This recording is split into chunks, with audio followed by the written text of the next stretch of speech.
It's not so much a focus on self-care, but soul care. 25 to 40% of dentists and team members report emotional dysregulation on a daily basis. This is not a judgment thing, but so many of us are numbing, whether it is the gym or it's alcohol or it's drugs or it's shopping or it's mindlessly watching Netflix and Love Island or whatever that might be. And that's again not a judgment, it's just having more of an awareness of how we're operating in the world so we get more of our energy and our space back.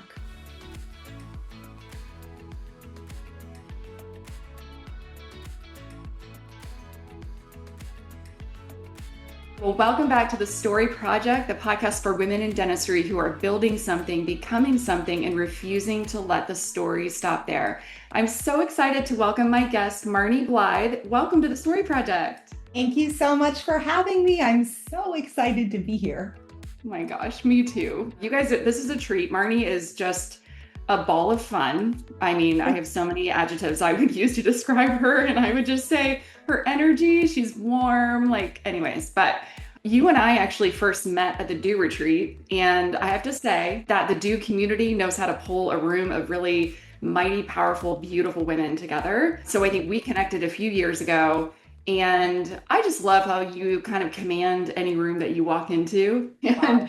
I'm going to I call don't you know. every morning also now. Yeah. We'll love each other up. Okay. And then last year, our team had the privilege of shooting some photography and video for you. And I think they were capturing mainly stuff for your speaking. Yeah, and it just turned out like fire. I just mentioned that to you just a minute ago. I mean, beautiful stuff. So, and our team loved working with you. It was so fun. Oh, it was a ball. I had so much fun. Oh my gosh, your team is just extraordinary. I mean, I think I've now hired you guys personally like at least once, and then for clients like three, four times, and every time y'all knock it out of the park. So amazing. Well, we appreciate the referrals and we are always going to be Marni Blythe fans for sure. That's Yay, likewise. okay. Before we kick it off into kind of the real heart of the conversation, I want to have some fun Yeah, let's do because it. life is too serious and I like fun. So, rapid fire, kind of like table talk questions. What makes a house a home? Oh, the people who live in it, the family. It's all Yeah, about family, isn't it? it sure is. I love that. Okay, what's the Oh, hardest thing you've ever done? oh. We went from fun to real serious. Oh, I know. I'm So I was like, yeah. Oh, sorry. the hardest thing I have ever had to do was say goodbye to both of my parents within 6 months of each other. Oh my. That's really hard. I So probably should not so not ask that fun. question. Not Sorry. so fun, but that is for sure the hardest thing I ever had to do. Yeah. Sorry, not so fun. But we can go Yeah, back to fun now. that was a terrible question. That was totally I would never ask that Listen, again. Bless your listen, you know heart. what? Oh Like goodness. life happens Yeah. and it's all in how we respond to it. Yeah. And that's where resilience comes from. And so it's a part of life and we don't really talk about those parts. But, Yeah. we can approach it with as much levity as we can because my mom and dad would be really proud of me and I know they're here with me now. So it's all good. Yes. It's awesome. Okay. What do you love about your hometown? Oh my gosh, it's community. It's a wonderful place to live, work, play. And I love living in this subdivision because my daughter can ride her bike in the neighborhood and go be with her friends and it's safe. And I think that's probably the biggest thing. It's a very safe town. That's awesome. Okay. If Yeah. you could have a front row seat to any concert, what would you like to see or who? Well, probably Chris Stapleton is at the top of my list. Okay. But if we kick it old school, Neil Diamond. Oh, okay. That's awesome. I I was love Neil not Diamond. expecting I that. know it's totally bonkers. Okay. I've been listening to like old music, like Yeah. Beach Boys and like Okay. Twist and Shout. And now Mhm. it's cool because my daughter like puts on and she knows all the lyrics, but it just that Oh, this kind of music, it feels good in your soul. yeah. Like I think we need more like just feel good. So Yeah. music just kind of Yeah. does that for me if I'm rocking out to like Twist and Shout or something. That's awesome. That's super nostalgic. I like that. I'll have to pull those songs back out too. Okay. Fun. We have a new segment on the Story Project called the Wild Story segment. And I saw or heard recently that you have been on a dating show, a TV show, and I think it was a dating show in New York City in your 20s. So I want you to tell us about that, Marnie. Tell us everything. Yeah. This is kind of that funny thing when people are like, what's one thing we never knew about you? And I bring this one out because everyone's like, well, you what? Yeah, so I moved to New York City when I was 18 to go to NYU. I was there from 18 to 29.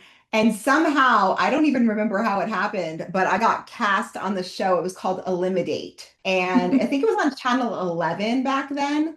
And so there was like one guy and three girls, and he chose which of the girls was gonna like get to go on a date, who would be eliminated. And I won the date. He chose me. Nothing ever happened, but it was kind of my 20 minutes of fame on TV. Yeah.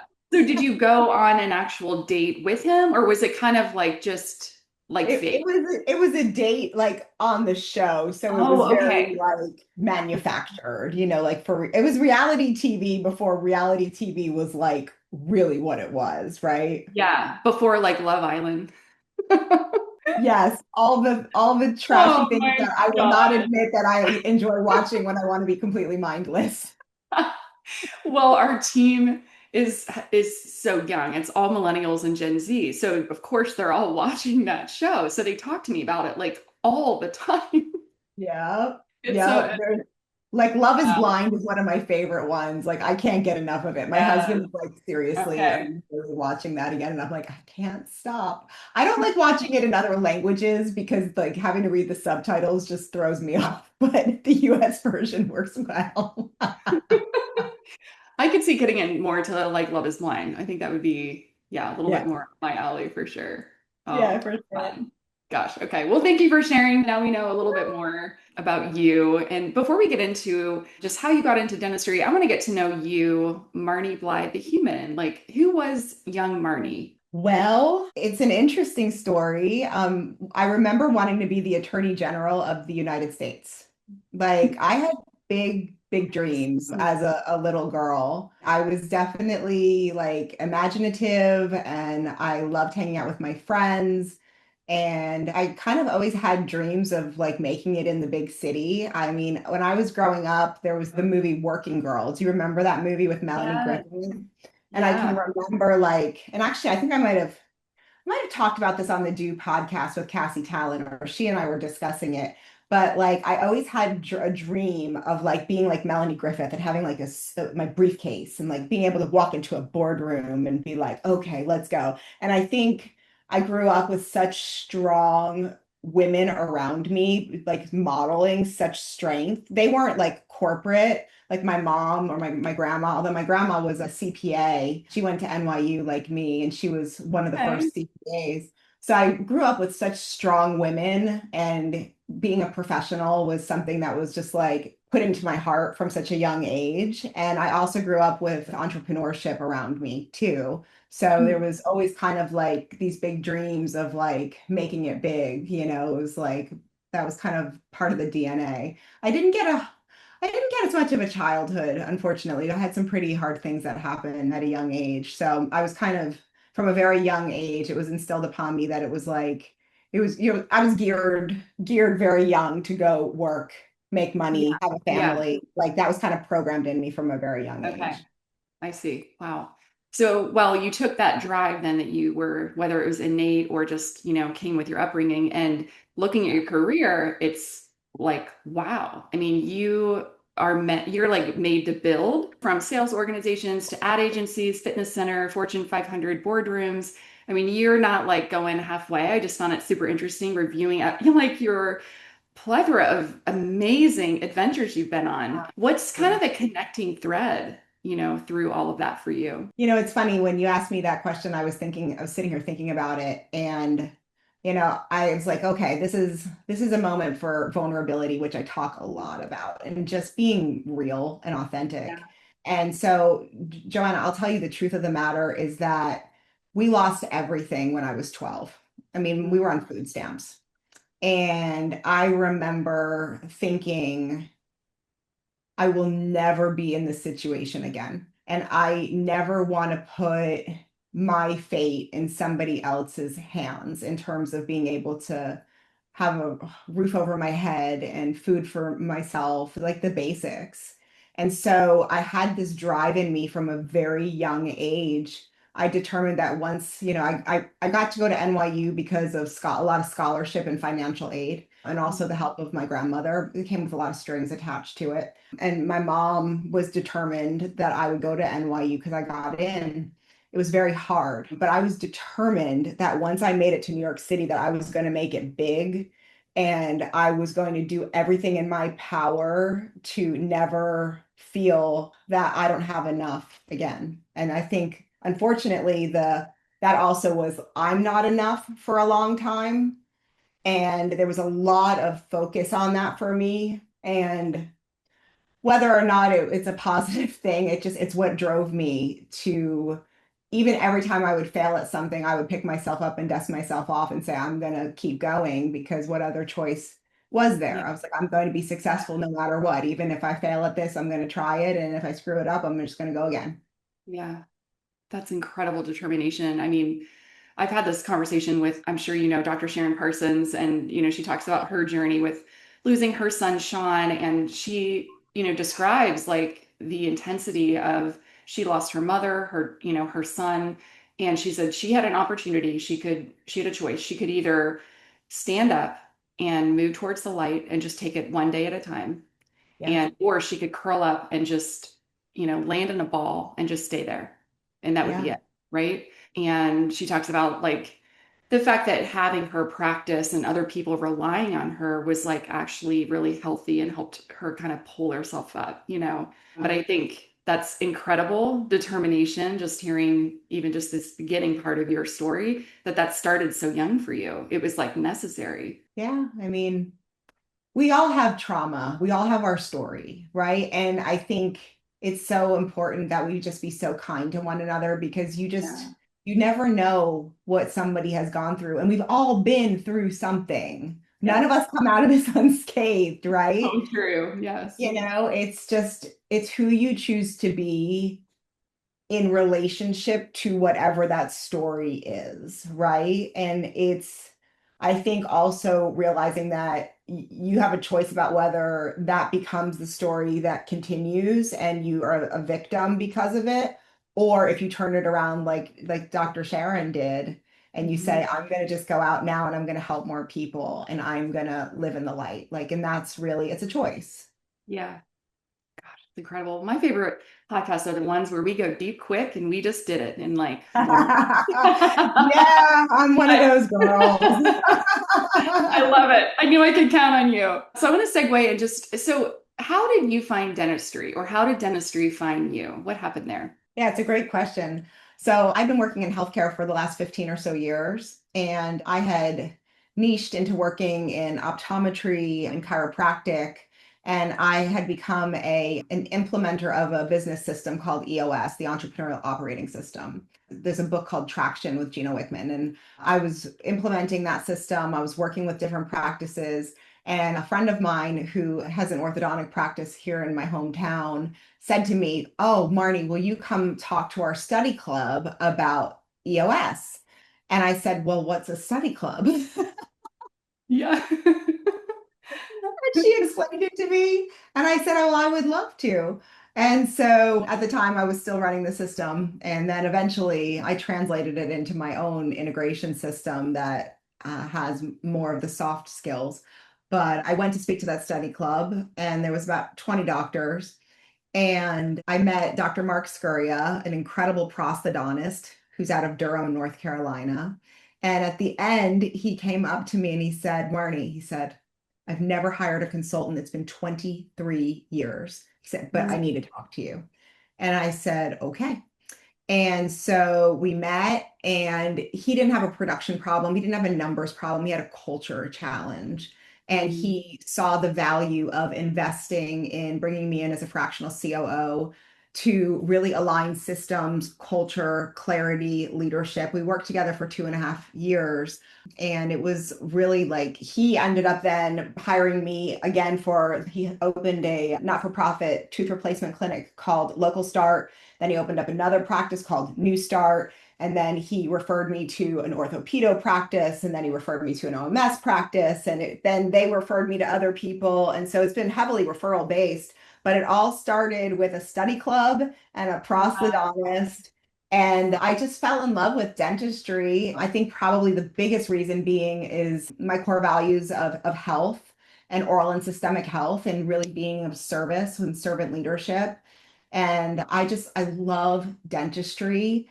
And I love the way that we take care of people, we take care of each other. It's a wonderful, wonderful industry. That's awesome. It's just always so interesting and curious to me, people's origin stories into dentistry, because so often Yeah. it's like kind of, wow, it was almost like even for like my husband Josh, it was a surprise. Do you know what I mean? It was like this unconventional entry. Yeah, that's awesome. And so for the study club, were they all practice owners or were Yeah. like a mix of, okay, yeah. Yeah, they were all practice owners. Yeah, exactly. It was fascinating. It was a fascinating introduction into the world of dentistry. And it's so different, and even there's so much nuance in niching even within dentistry, right? Whether you're a GP or you're a specialist, and like there's just so much, it, there's just so much there. It's just such a wonderful industry. Well, so it's so cool to hear how you've been seeing inside these practices. You've been seeing what breaks, what builds, and now you're taking that message to stages across the country. I mean, goodness, you are speaking all the time. So I'd like to talk to you a little bit about what you're seeing out there.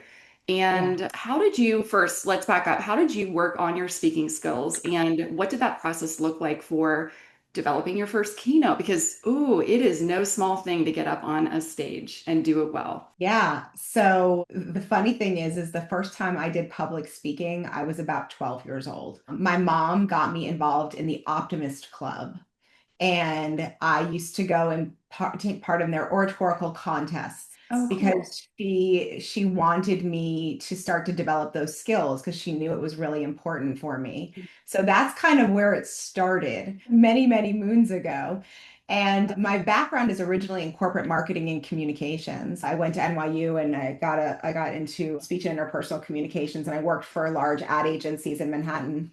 And then when I moved here, I worked for a large traditional ad agency where I started a digital services department, and I would speak on travel and tourism industry, specifically on social media. So I did a lot of talks for a long time in that industry before I niched into healthcare. We worked with some healthcare clients as well later on. And so, but what really originally brought me here was a network marketing company where I sold nutraceuticals and I built a large sales team. And so my first keynote was, speaking to distributors when I was about 26 years old. And Okay. I remember, just my goodness, the butterflies, the nervousness, and just having to really work to overcome the ego, right, of getting on stage. Yeah.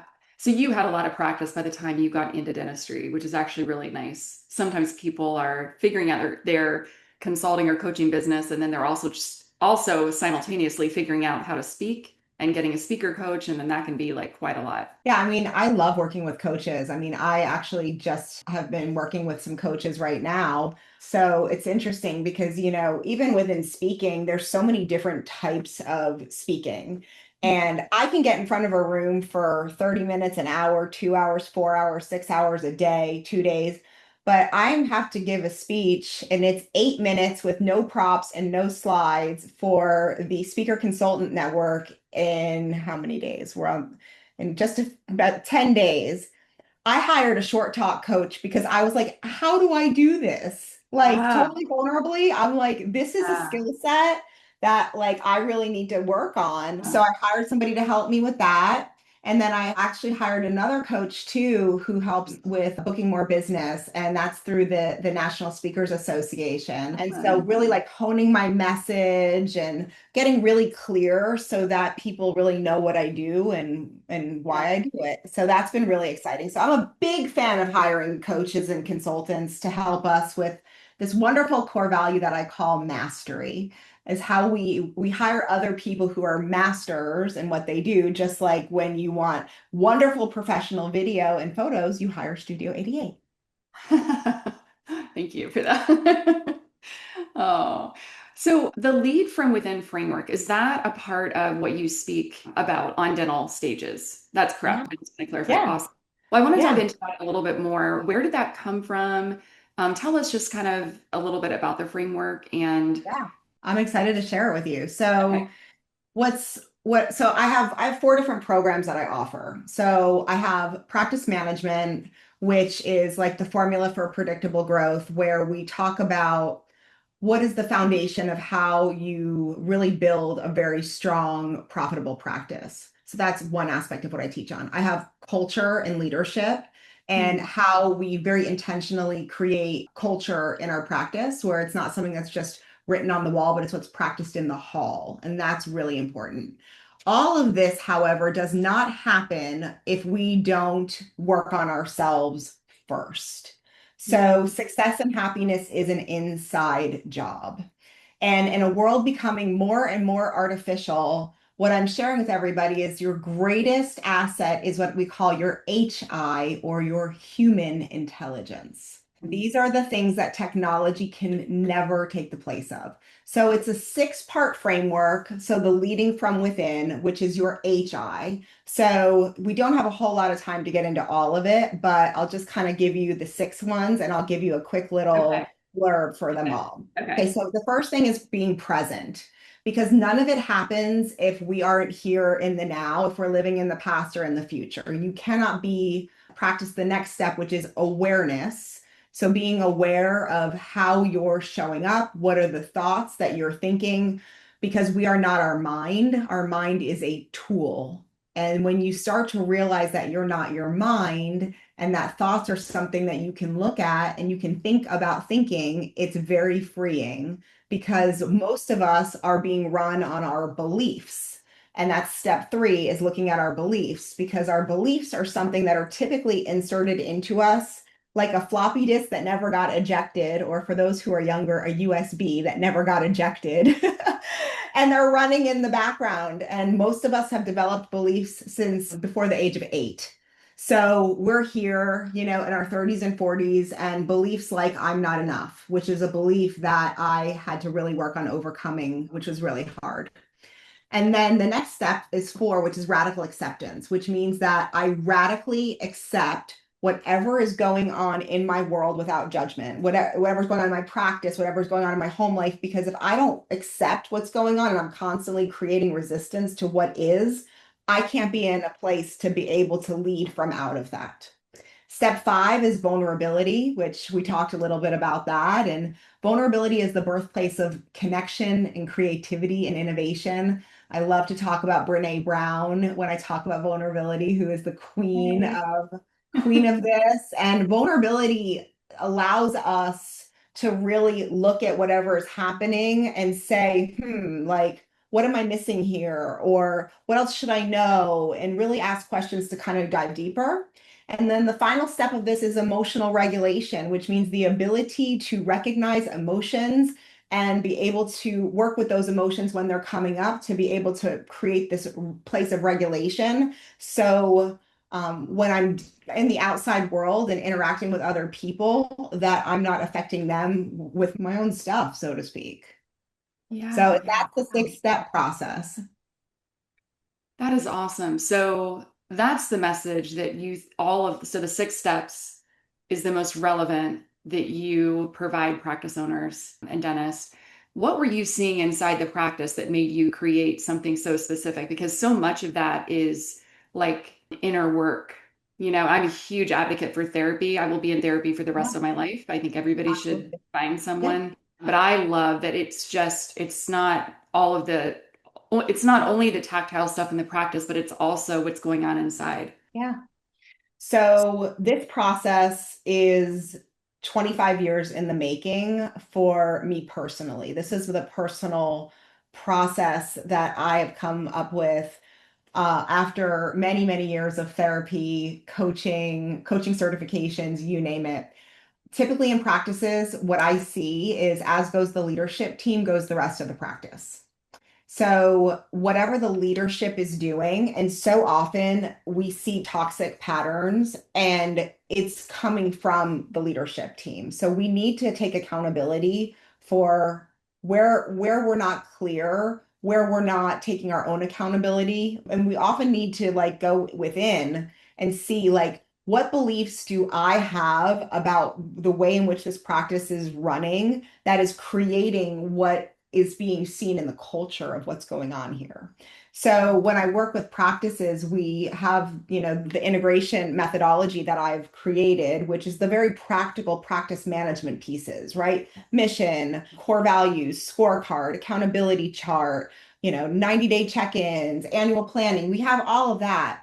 But that when you don't layer in emotional intelligence, communication, leadership, and wellness, which is what my book is all about, when you try to achieve those things, but you haven't, brought in trust and accountability, the rest of it doesn't really work. So leaders, in order to really thrive in this next era, have to look at these superhuman qualities. So, curiosity, integrity, and compassion. And that's having all those things for ourselves as much as we're having them for the rest of our team. Amazing.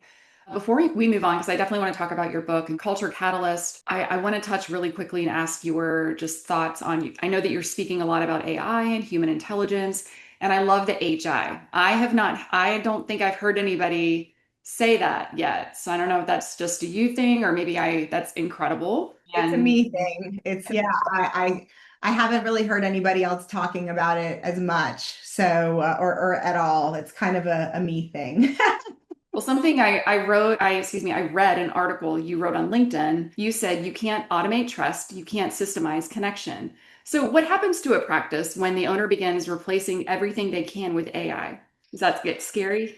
I think when you talk about replacing everything you can with AI, I want to kind of be a little bit more specific, right? Because just because you can doesn't mean you should, right? Like, so Yes. let's get more granular. Let's do an explanation of that, or let's give Or an maybe example of that. even a better way I could frame that is if they are replacing humans with AI without intentionality. Yeah, and that's a problem. So for example, we're bringing in an AI receptionist into one of the practices that I work with. And it was paralyzing to the admin team when we started to roll it out because they thought they were going to be replaced. And my message to them was, you're not being replaced, you're being repositioned. And there's no AI that can ever take the place of you. An AI can't show compassion when a patient has just received an oral cancer diagnosis, right? So I think that AI reception is great for overflow, for nights and weekends, like to catch up on those kinds of things. But if you try to replace the very human element of connection and grace and compassion and integrity and curiosity, you're in for a rough ride because it has to be a hybrid. It's like humans and machines working together.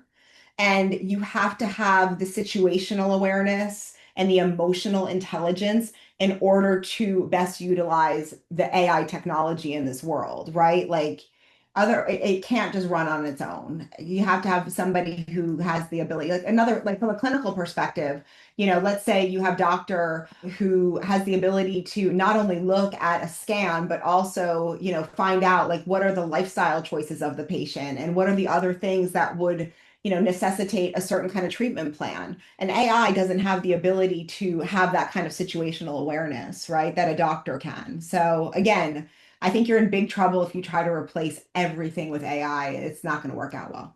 I couldn't agree more. And I love that you are, speaking very clearly about it's supplemental, it's human plus AI tools. It's there to create efficiencies, it's there to support the team. And we're approaching it the same even with our team. All of our teams are learning it, growing in it, digging in, like how can we use this to maximize productivity and even quality of service? And they're incredible. It's such an exciting era, really, if you think about it in digital technology right now. And there are those components where I think it can feel kind of overwhelming, right? Because it's so much new being thrown at us every day.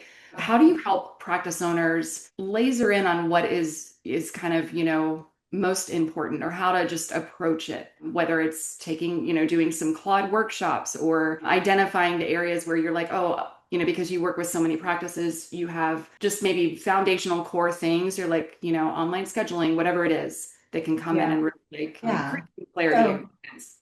So everything always feeds back to what the overall vision and mission of that practice owner is. Like, what are they trying to achieve?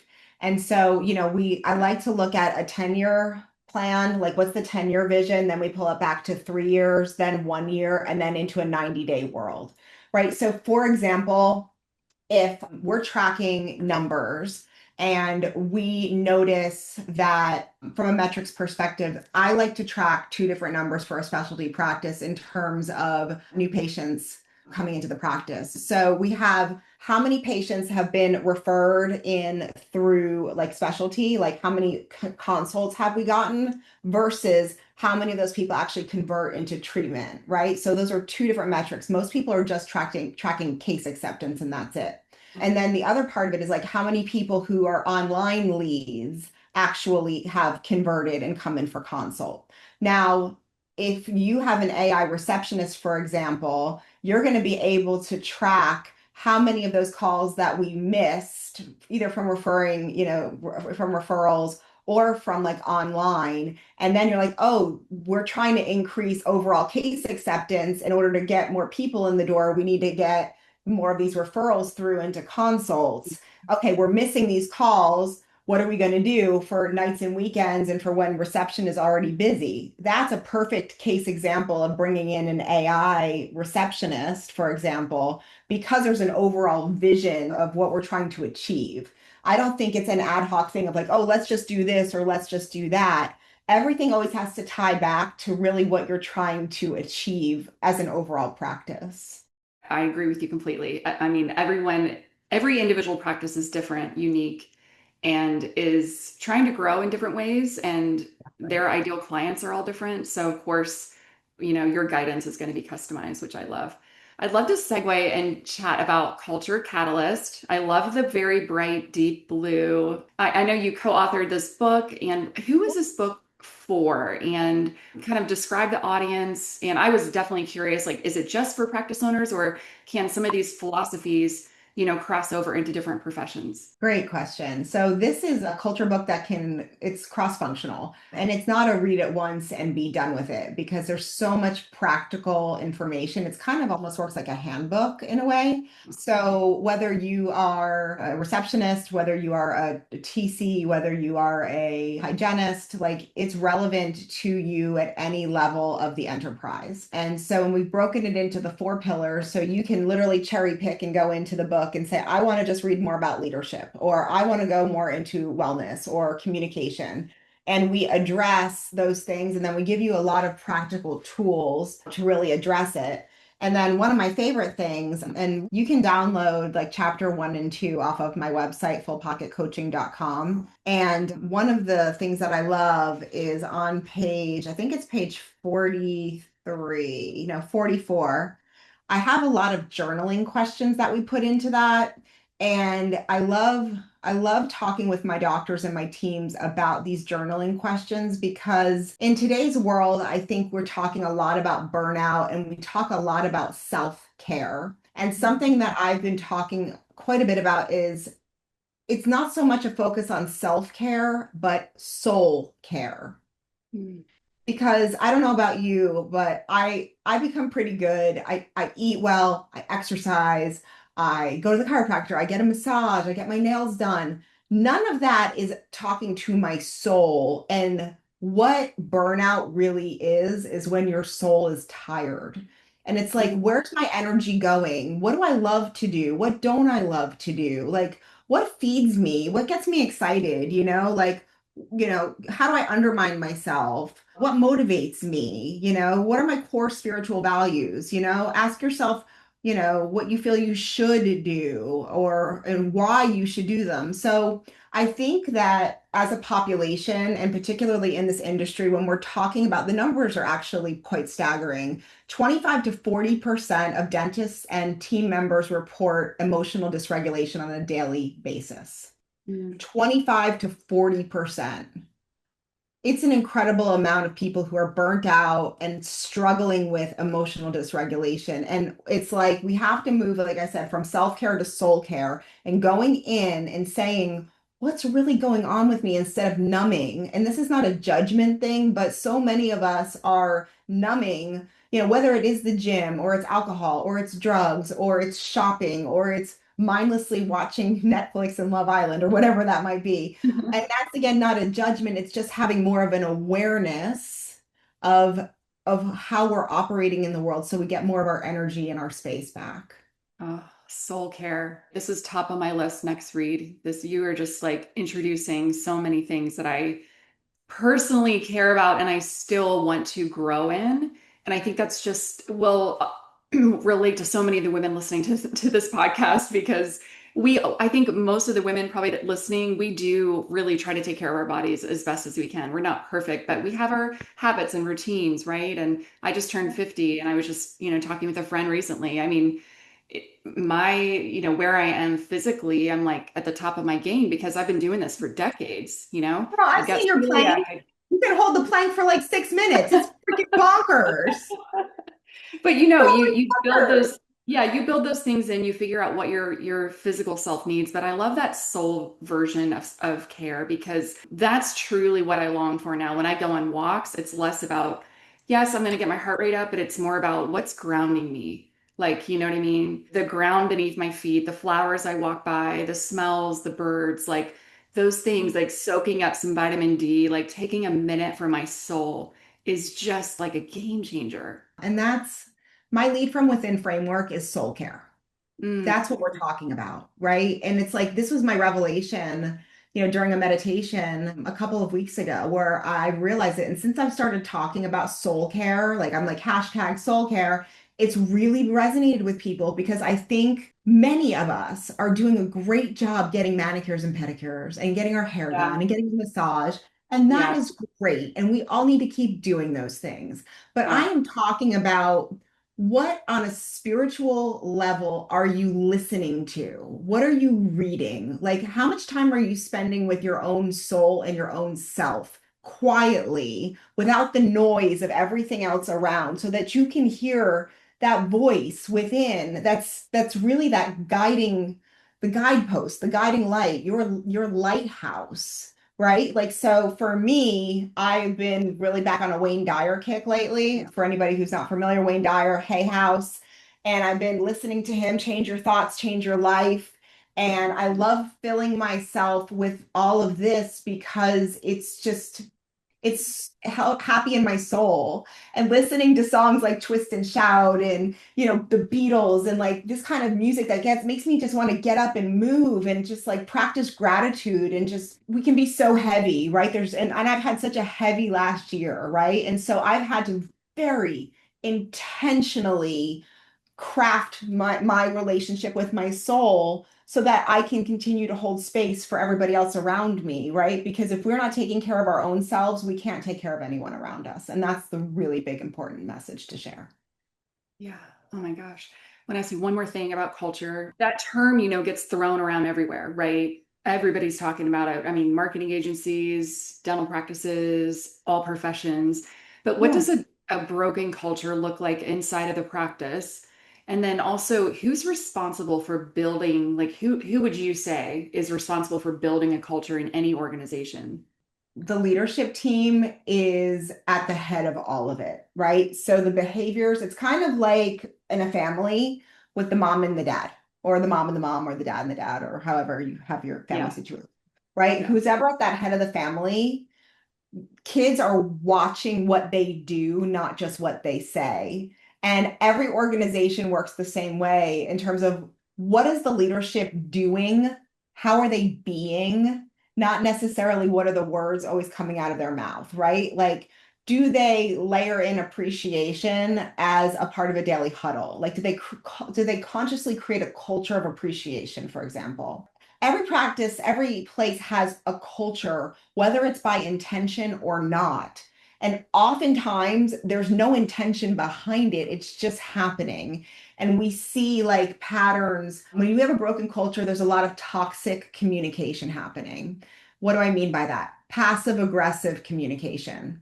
Somebody says something kind of under their breath and then it hurts someone's feelings, and, or somebody stuffs emotions and then one day they just kind of shampoo bottle explode, right? Like, so when we are not taught, and most of us aren't taught how to resolve conflict and how to talk to one another, that's a huge challenge. And you see a toxic culture in that way.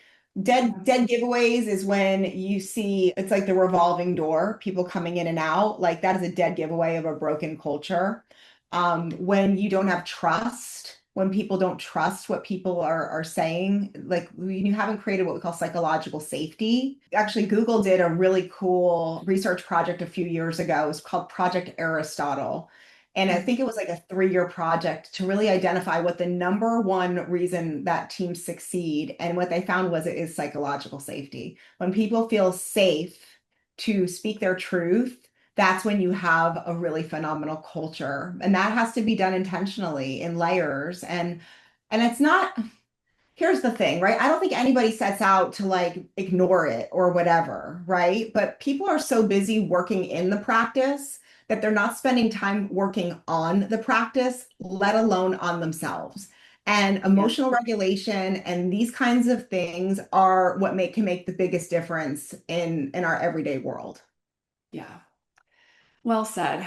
As we wrap up here, I just wanted to get a few final thoughts from you. Can you think of a woman in dentistry who is doing something that genuinely makes you proud? I can think of so many women, like our Do sisters. There are countless women, but I do want to call out Cassie Talon because she is an exemplary human and she is just paving the pathway of what it means to lead with authenticity and intentionality. And she's just an amazing human, and I really respect the work that she's doing in dentistry. Oh, I love that. We'll have to make a micro there and tag her in that. We'll probably make Please, her day. please do. Oh gosh. I know that you work with a lot of women practice owners. What would you say directly to any of those women or the women in this, audience listening who are building something, leading a team, and wondering if they're, doing it right, if they're doing it all? Any words of encouragement? I would say, first of all, give yourself grace. Mhm. Lots of Yeah. grace. I think we are typically our own worst enemy and our harshest critic. And I think remembering to speak kindly to yourself, because often the words that we say to ourselves are words that we would never say to somebody else. And to just make sure that you're really taking good care of you and that you're practicing soul care, not just self-care, and that you're really intentional about working on you, not just the practice, not just your family, not just your friends, not just your community. I think so many of us are stretched so thin. And I think it's important to remember that it's okay to say no. Yeah. Yeah, you don't have to say yes to everything. And I would encourage more people to say no to more things. I think once you Mm. reach a certain age and stage in life, you just have to practice discernment. And a number of years ago, a particular coach I worked with gave me this very simple thing. She said, if it feels good, do it. And if it Mm. doesn't feel good, don't do it. And I was like, oh, Yeah. wow, that's incredible. Yeah. Really? And that's kind of become my yardstick. And it's not always easy, Yeah. right? Like, I Yeah. mean, especially when we feel like we're obligated. But I think life is more about opportunity than obligation. And I think Mhm. when we start to feel obligated, we build resentment. And resentment makes you feel old quickly, it ages you. And so Yeah. releasing resentment, practicing forgiveness, allowing ourselves, just grace, lots and lots of grace. I love that so much. Oh my gosh. My actually therapist told me your physical body will let you know when you are supposed to do something. It will Absolutely. before even your mind has whether you want to say yes or no, your physical body is the tell, so pay attention to it. All day, Yes, those are always. beautiful words for all of the women listening. And Marni, thank you so much for being my guest. And this was just a conversation I'm going to treasure so Oh, much. You're thank such a you. beautiful soul.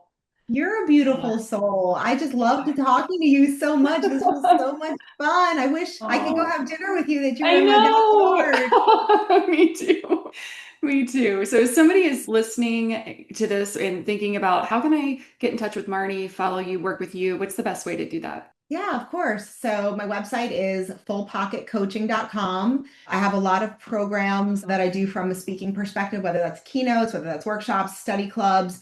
If you want to see me speaking, my YouTube channel, Marni Blythe Speaks, is a great place to view all my videos and all the testimonials. LinkedIn is a great place to connect, Instagram too. So I'm all over the place. You are. Your brand is awesome. So you'll pop up really quick if anyone searches you up. So thank you again. You are awesome. And thank you to everybody listening to this podcast. And just remember that your story is still being written, and we'll see you next time.